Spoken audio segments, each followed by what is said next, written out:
तो चलिए आज एक ऐसी कहानी की गहराई में उतरते हैं जो लालच, धोखे और एक झुलसा देने वाले रेगिस्तान में जिंदा रहने की जंग के बारे में है। ये एक ऐसा सवाल है जो इस पूरी कहानी की जड़ में है। ये हमें सोचने पर मजबूर कर देता है कि जब सामने कल्पना से भी परे कोई खजाना हो तो इंसानियत की सीमाएं कहाँ तक जा सकती हैं। आइए पता लगाते हैं। कहानी की शुरुआत होती है वर्जिल नाम के एक शख्स से, जो एक बिल्कुल वीरान और खतरनाक जगह पर पहुंचता है। उसे द कंपाउंड नाम की एक रहस्यमयी जगह पर नौकरी की हल्की सी उम्मीद है, एक ऐसी दुनिया में जहां दूर दूर तक जिंदगी का कोई निशान नहीं है। और फिर उसकी मुलाकात होती है कीथ से, वो ड्राइवर जो उसे कंपाउंड तक ले जाने वाला है। अब इन दोनों में जमीन आसमान का फर्क है। वर्जिल के मन में उम्मीद है, जबकि कीथ वो एक ऐसा इंसान है जो पानी के एक घूंट के लिए भी पैसे मांगता है। इससे हमें उस तबाह हो चुकी दुनिया की कठोरता का अंदाजा हो जाता है। और कीथ सीधे सीधे वर्जिल के सारे सपनों पर पानी फेर देता है। वो साफ साफ बताता है कि कंपाउंड कोई सपना नहीं बल्कि एक जाल है जहां लोगों से जानवरों जैसा बर्ताव किया जाता है। ये उस क्रूर दुनिया का पहला परिचय था जिसमें वर्जिल ने कदम रखा था। उनका सफर तब एक अलग ही मोड़ ले लेता है जब उनकी गाड़ी खराब हो जाती है, और ठीक इसी नाकामी के बीचों बीच उन्हें कुछ ऐसा मिलता है जो उनकी किस्मत और उनके इरादों को हमेशा के लिए बदल कर रख देगा। वर्जिल को जमीन में दबी हुई सोने की एक बहुत बड़ी चट्टान मिलती है।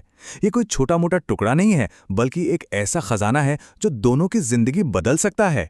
और बस यहीं से उनके दिलों में लालच का बीज पनपने लगता है।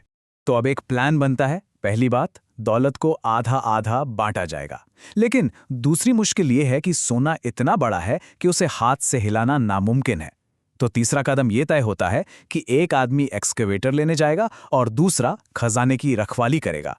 वर्जिल जिसने सोना ढूंढा था वो रुकने की जिद करता है और कीथ ना चाहते हुए भी मान जाता है। और जैसे ही कीथ जाता है, वर्जिल उस विशाल खतरनाक रेगिस्तान में बिल्कुल अकेला पड़ जाता है। अब उसकी असली परीक्षा शुरू होती है, खजाने की हिफाजत करना और जिंदा रहना।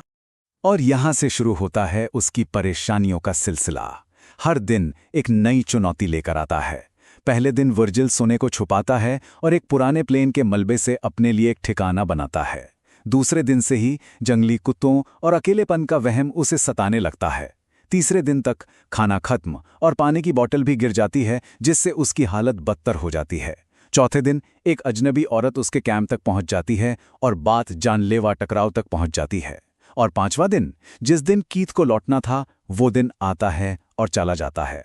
वर्जिल अब पूरी तरह से बेसहारा है। मतलब वर्जिल का संघर्ष सिर्फ अकेलेपन से नहीं था, उसे झुलसा देने वाली धूप से हुए छालों, जहरीले सांपों और लगातार मंडरा रहे जंगली कुत्तों का सामना करना पड़ रहा था। और फिर वो बिन बुलाई मेहमान जो उसके राज के लिए सबसे बड़ा खतरा बन गई थी। कहानी अब उस मोड़ पे आ जाती है जहां जिंदा रहने की ये लड़ाई उसके शरीर के साथ साथ उसके दिमाग के खिलाफ भी एक जंग बन जाती है। उसका शरीर तो टूट ही रहा था, अब उसका दिमाग भी जवाब दे रहा था। और तभी एक भयानक रेतीला तूफान आता है, इतना ताकतवर कि वर्जिल का बनाया हुआ शेल्टर, पानी की बोतल, सब कुछ हवा में उड़ जाता है और वो खुद रेत के नीचे दब जाता है। जब तूफान थोड़ा शांत होता है और वर्जिल को होश आता है, तो वो देखता है कि लकड़ी का एक बड़ा नुकीला टुकड़ा उसके पेट में घुस गया है। ये एक ऐसा घाव था जिससे बच पाना लगभग नामुमकिन था। और इससे भी बुरा ये हुआ कि तूफान ने उस जगह के सारे निशान मिटा दिए थे जहां सोना दफन था। वो पेड़ जो उसकी निशानी था, जड़ से उखड़ चुका था। अब वो घायल था, अकेला था और अपना खजाना भी खो चुका था। दर्द और प्यास से तड़पते हुए उसके खुले घाव में एक जहरीला बिच्छू रेंग जाता है। बस इसके बाद हकीकत और वहम के बीच की लकीर पूरी तरह मिट जाती है। उसे वो मरी हुई औरत जिंदा नजर आने लगती है। और ठीक तभी जब लगता है कि हालात इससे ज्यादा बुरे नहीं हो सकते, कहानी का सबसे चौंकाने वाला राज खुलता है। वर्जिल की इस पूरी तकलीफ के पीछे की असली वजह सामने आती है। वर्जिल को कीथ का फोन आता है और कीथ उससे एक बड़ा अजीब सवाल पूछता है, तुम्हारे साथ वो लड़की कौन है? ये सवाल वर्जिल को अंदर तक हिला देता है। कीथ को कैसे पता कि वहां कोई लड़की है? और फिर हमें जवाब मिलता है। कैमरा पीछे जाता है और हम देखते हैं कि कीथ दूर एक पहाड़ी पर बैठा है और दूरबीन से ये सब कुछ देख रहा है। वो मदद लेने कभी गया ही नहीं था। तो सारी साजिश साफ हो जाती है। कीथ का प्लान कभी मदद लाने का था ही नहीं। वो तो बस दूर बैठकर वर्जिल के मरने का इंतजार कर रहा था ताकि सारा सोना अकेले हड़प सके। वर्जिल खजाने की रखवाली नहीं कर रहा था, वो तो एक जाल में फंसा हुआ शिकार था। यहां से कहानी का अंत बहुत तेजी से और बेहद क्रूरता से होता है, जहां लालच का ये पूरा खेल एक अजीब से अंजाम पर पहुंचता है। जैसे ही जंगली कुत्ते बुरी तरह घायल वर्जिल पर टूट पड़ते हैं, कीथ अपनी जीत का जश्न मनाते हुए पहाड़ी से नीचे उतरता है। उसे लगता है कि वो जीत गया, लेकिन उसकी जीत बस कुछ ही पलों की थी। अचानक कहीं से एक तीर आता है और कीथ वहीं ढेर हो जाता है। ये तीर उस मरी हुई औरत की बहन ने चलाया था, जो अपनी बहन का बदला लेने आई थी।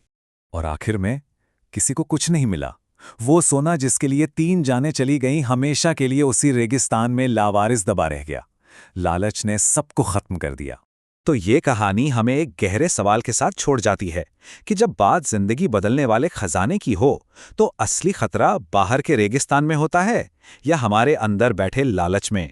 इस पर सोचिएगा जरूर।